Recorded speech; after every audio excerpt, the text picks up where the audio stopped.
This video is brought to you by Stonemaster. Today we're going to be talking about the Samsung Z Fold 2 after 3 months using it.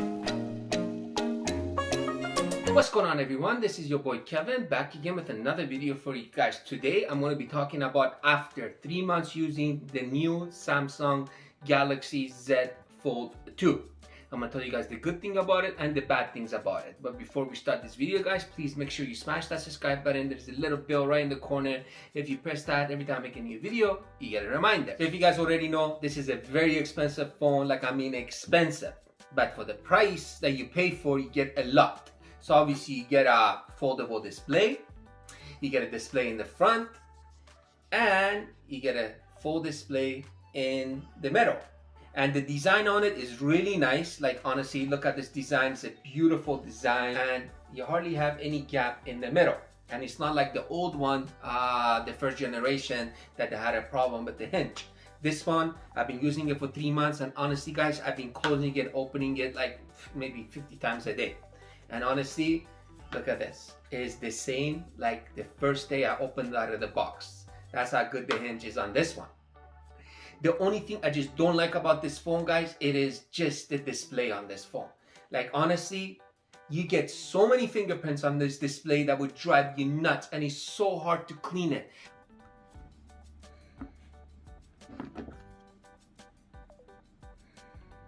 I even bought the screen cleaners, the sprays. Do not try that, guys. That's a bad idea. So once you spray that on, it will get inside underneath the screen protection, the water, the spray. And to get that out, it's a headache. I'm telling you guys, it is a headache. So that's a no-go. So pretty much you can put out with this or put your own screen protection on. And right now, I just opened it, I touch it, fingerprint, like everywhere. The front is the same thing too. You're gonna get a lot of fingerprints on this phone. Obviously, you do not want to be walking around with this phone and dropping it or scratching it. That's a big no-no. So I bought 2 cases for it. There's this style. This one cost around $40, something like this. And this one cost me around $40 too, I think. And the best case for this phone is this one. Why? Because it does protect the phone from drop and it does protect your front screen. And this one, it's alright. It's not the greatest. Let me show you guys both of these screens. Let me show you guys. Let's put this away first. See this one, guys? This one goes like this. And this one, you put it like that. So if you guys can see, it does protect all the phone, all around here, all around here. So if you drop it like this, like that, you're good. And if you open it flat, it does protect the screen. So if you put it like this, you are good to go. And if you go this way, it does protect the camera too. So you're good this way too. The bad thing about this case is it does not protect the back of the phone. So if you unfold it, you're good. But if you fold it, you are not. So this one, easy to put in. Boom, like this. And that's it. Voila. So if you guys can see, it does protect the camera. So if you put it like this, you're good. And it does protect your front screen. That's a good thing. So if you want to answer calls, you just go like this. Boom, you can answer your calls. Very easy. And if you want to go to a full screen, you go like this. And that is your full screen. And it does protect it even if you drop it this way or drop it that way or drop it this way, and you are good to go both ways. And another thing for this phone, you got 4,500 milliamp battery, but the battery life on this one, it is not that good. Honestly, I cannot go a whole day with this. Like, I go with my Samsung Note 20 Ultra, I go all day, maybe day and a half sometimes. This one, half a day, I have to charge it. That's a bad thing about this battery. And the best way to charge this, honestly, guys, I recommend buying a wireless charger. And the easiest way, the best way to charge this, put it on top of the wireless charger.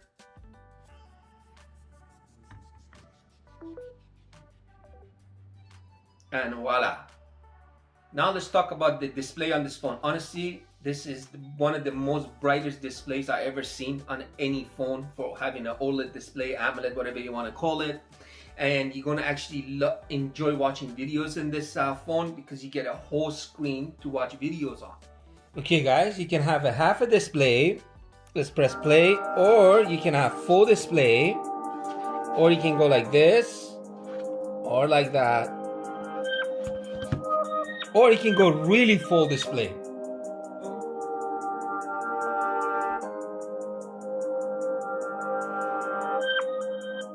Look at those colors. This been 3 months of enjoying this display. Or I can close this.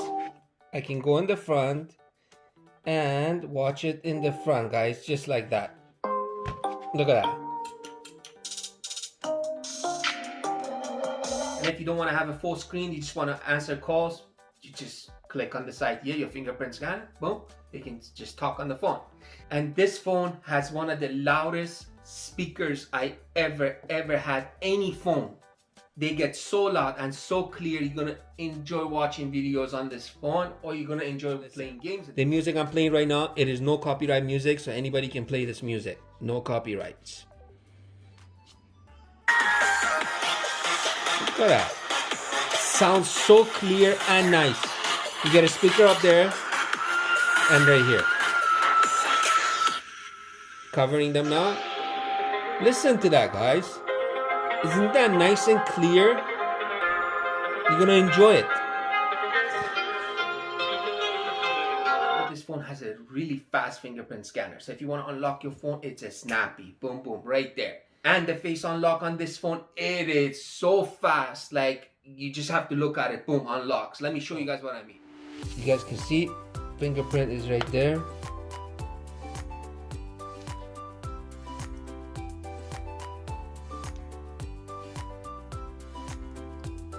Face unlock.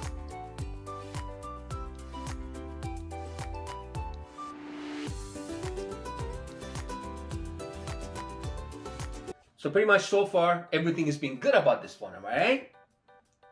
We will get to a bad thing about this phone. And obviously you got a Snapdragon 865 on this phone. Anything you throw out of this phone can handle. And that 120 Hz refresh rate, I don't even have to say anything. Look how quick it's gonna download the game, guys. See that? Already done.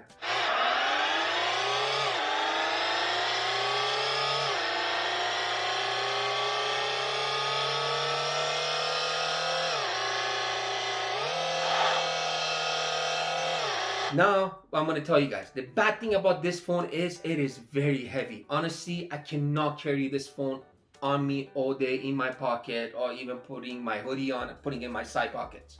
It just cannot. It's just so heavy. And you always have to worry about this phone dropping it or scratching it. Or the bad thing is, every time you have to keep wiping that display, because it gets so many fingerprints on it. I even use the metal display because I just hate it so much because you get so many fingerprints on it. So I usually only use the front display. I just use my Note 20. So that's a bad thing about this phone.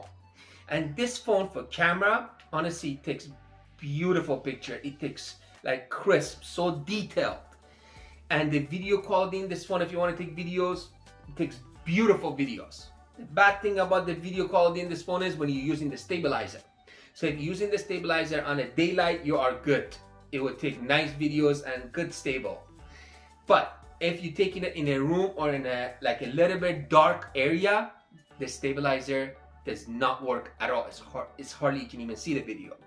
So let me show you guys some pictures I took with this phone and some videos. And I took a video with the stabilizer on in my house. Let me show you guys what I mean by that.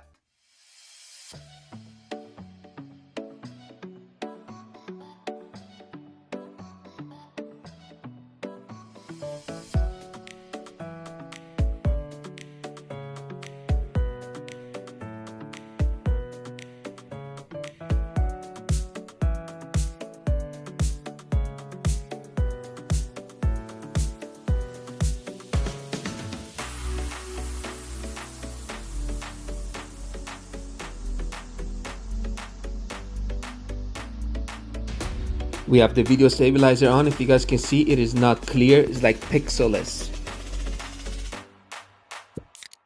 $2,000, you get a beast here. Like, I mean a beast. This is a powerful phone. It's a mini tablet, super tablet. It takes beautiful pictures, good video as long as you're using them in the daylight. The battery life is not as good, and it's so fragile, you have to always worry about dropping it. And it's very, very heavy to carry. Would I buy another one of this even if the new version come out? I tell you guys, after owning this as an experience, I will not buy another one because I just don't like the heaviness on this phone, and the display, you always have to clean it.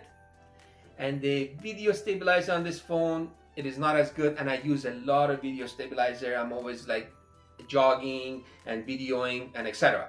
Thinking about this phone. But if you're a gamer, you want a good gaming phone, I recommend this one for gaming because you got a beautiful display, 120 Hz refresh rate. You're gonna actually enjoy playing games in this phone.